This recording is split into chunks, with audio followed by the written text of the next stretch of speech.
பாய்கின்ற ஆறு. மனுஷனுடைய வாய்மொழிகள் ஆழமான ஜலம் போல் இருக்கும். ஆனால் ஞானத்தின் ஊற்று பாய்கிற ஆற்றைப் போல இருக்கும். நீதிமொழிகள் 18:4. முதலாவதாக, ஆழமான ஜலம் கிணற்றில் இருக்கும். அதை எடுக்க வேண்டுமென்றால் இறைத்தே ஆக வேண்டும். சிலருடைய வார்த்தைகளும் அப்படித்தான்.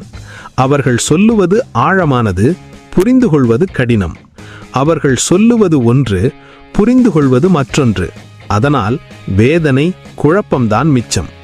இரண்டாவதாக, ஞானத்தின் ஊற்று பாய்கிற ஆற்றைப் போல உள்ளது. அது நின்று போகவில்லை.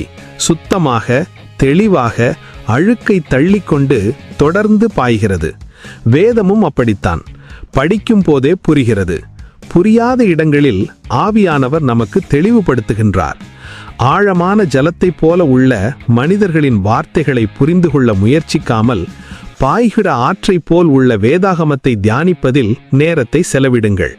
ஆமேன். ஹல்லேலூயா. இந்த அனுதின மன்னா மூலமா தேவன் உங்களோடு பேசியிருந்தா ஆமேன்னு ரிப்ளை பண்ணுங்க. மறந்துடாம எங்க சேனலையும் சப்ஸ்கிரைப் பண்ணுங்க.